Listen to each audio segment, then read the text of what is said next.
Hi everyone, and welcome to part 2 of Geometry Lesson 8-6, Vectors. In this part, we're going to start off by talking about equal and parallel vectors. Equal vectors are vectors that have the same magnitude and the same direction. They do not have the same initial and terminal point though. So you'll notice over here, vector u and vector v are equal vectors. And the way I like to determine that is I like to just count the slope. It rises 2 and runs 1, 2, 3, 4. If the other vector has the same exact slope without reducing, then that vector is equal. So it has to have the exact same slope without reducing at all. So this one rises 1, 2, and it runs 1, 2, 3, 4. And that's the same exact slope that I got for u. So these two vectors are equal because from the initial point, the slope to the terminal point was the same in both of them. Parallel vectors are vectors that have the same direction or opposite directions.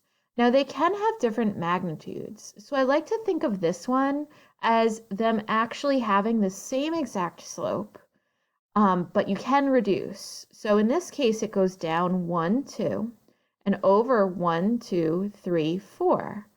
So negative 2 over 4 reduces to negative 1/2. Now up here, this slope goes up 1 and back 2. So that rises 1 and runs negative 2, which is negative 1/2.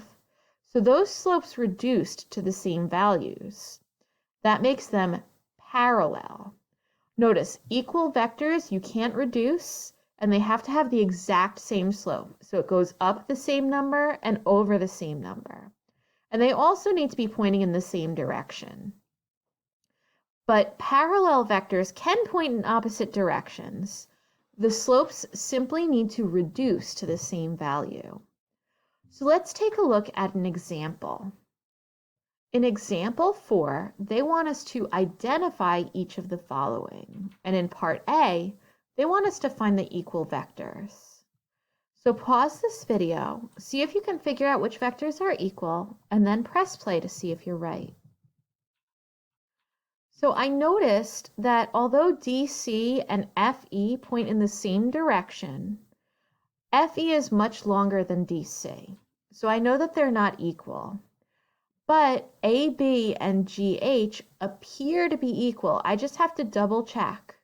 So AB rises 1 and runs 1, 2, 3. And GH rises 1 and runs 1, 2, 3. That's the same exact thing. They are pointing in the same direction. So I know that vector AB is equal to vector GH. Now in part B, they want us to find the parallel vectors. So pause the video and see if you can identify the vectors that are parallel. Okay, so what I remembered is that all equal vectors are parallel. So I could say right away that AB is parallel to GH because I already know that they're equal. But I should check CD and EF to see if they are parallel. So CD rises 1, 2, 3, and it runs 1. So that's rise 3, run 1. EF rises 1, 2, 3, 4, 5, 6, and it runs 1, 2. So it rises 6 and runs 2, which reduces to 3 over 1. And that's the same as CD. So these are parallel because they do have equivalent slopes. So vector CD is parallel to vector EF. So it's time for you to try it. We have a check it out question next. Check it out number 4 says identify each of the following equal vectors and parallel vectors. And they've given you the picture over here. So see if you can do that and then press play to see the last thing that we're going to talk about in this lesson. we're talking about vector addition next, okay? When we add two vectors, there are many different ways to do it, but we're going to be focusing on what we call component form addition. And the result of adding two vectors is what we call a resultant vector. And that's basically a vector that represents the sum of two other vectors. So when we're adding, all we do is we add the x values of the component forms, and then we add the y values of the component forms. So I did -3 plus -3 is -6. And then I did 2 plus -1 equals 1. That is my favorite way to do vector addition.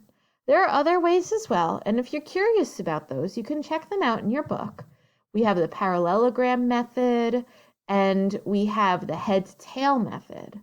But this happens to be my favorite method because I think it's easier than those other two. With the other two, you have to be graphing them and think carefully about how you're graphing. Let's take a look at an example. In our example, we're asked to add each pair of vectors. In part A, they give you the vectors -3, 1 and 7, 3. And in part B, we have the vector 4, -2 and 2, 5. So see if you can figure out how to add those, and then press play to see if your answers are correct. So what I did is I took my first component form, and I just put the horizontal component and then the vertical component. Then I took my second component form and I put it underneath it, horizontal and then vertical. And I just added these values. So I did -3 plus 7 is 4, and 1 plus 3 is 4. So my resultant vector is the one with component form 4, 4. For part B, again, I took my first vector and I put the horizontal component and then the vertical component. I took my second vector and put the horizontal and then the vertical.